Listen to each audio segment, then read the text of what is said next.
Texan Global School. In this class, we will analyze complex numbers. When the index n in a root is even, the number a is restricted to positive real numbers. This means that, in the real number system, the square root of -2 is not defined. So, for the square root of a negative number to have meaning, we define the imaginary unit. As a result, the imaginary unit is defined as I and is equal to the square root of -1. Then we can see that the square of I is equal to -1. However, if a belongs to the set of real numbers and is greater than 0, then we can define that the square root of -a, using radical laws, is equivalent to the square root of -1 times the square root of a. Then, since the square root of -1 is the imaginary unit I, we substitute and obtain the square root of a by the imaginary unit I. This means that a pure imaginary number is that number of the form a, I, taking into account that I is the imaginary unit. It is important to remember that when a pure imaginary number is written in its a, I form, it is said to be in its simplified or standard form. Let's look at an example.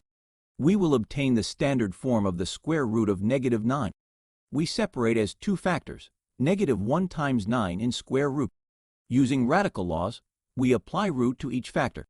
In this way, we have the square root of -1 times the square root of 9. By definition, the square root of -1 is I, and the square root of 9 is 3. Therefore, the pure imaginary number is 3i. In this other example, we will get the standard form of the square root of -17.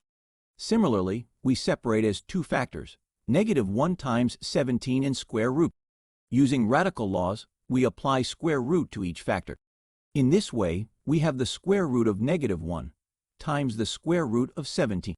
By definition, the square root of -1 is I. The square root of 17 is not exact, so it is indicated as it is.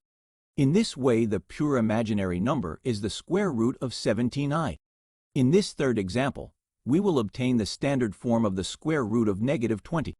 In this case, we separate as three factors, -1 times 4 times 5, all in square root. Using radical laws, we apply root to each factor. In this way, we have the square root of -1 times the square root of 4 times the square root of 5. By definition, the square root of -1 is I. The square root of 4 is 2, and the square root of 5 is indicated. In this way, the pure imaginary is 2 square root of 5i.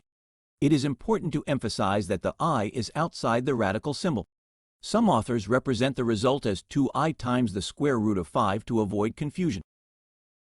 A complex number is a number of the form z equal with a plus b, I, where a and b belong to the set of real numbers, and the I is the imaginary unit. These types of numbers have a real part represented as a and an imaginary part represented as b. With these same elements, we define the set of complex numbers as indicated on the blackboard.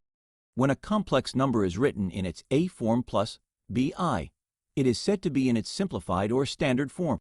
Let's look at another example. We will perform the following operation and simplify. We can see that the first and third terms of this expression contain a negative square root. However, in all cases, we will perform the same process. First, we will transform each term of the expression into its standard form using the law of radicals. Once all the radicals have been transformed to their standard form, we group like terms, that is, real part and imaginary part. Then we can add those terms that have the identical radical. In this way, we obtain the square root of 7 as the real part, plus 9 times the square root of 3i, as the imaginary part of the complex number. In this last example, we will perform the operation and simplify. First, we will transform each term of the expression into its standard or simplified form using the laws of exponents and radicals. The standard form of the first term is I times 5 times the square root of 2. In the second term, the cube root of 27 is 3, since 3 cubed is 27, and the cube root is 3. In the third term, we transform both numerator and denominator into standard form. The numerator is I times the square root of 5 times the square root of 2. The denominator can no longer be transformed, so the fraction is simplified by canceling identical factors. We obtain then, in this third term, I times the square root of 2. The square root of 169 is 13, and the fourth root of 16 is 2. Since 2 to the fourth is 16, and the fourth root is 2. Once all the terms have been transformed to their standard form, we group like terms, that is, real part and imaginary part. In this way, we obtain 8 plus 6 square root of 2i. Texan Global School. Global online learning. Knowledge for the world. www.texanglobalschool.com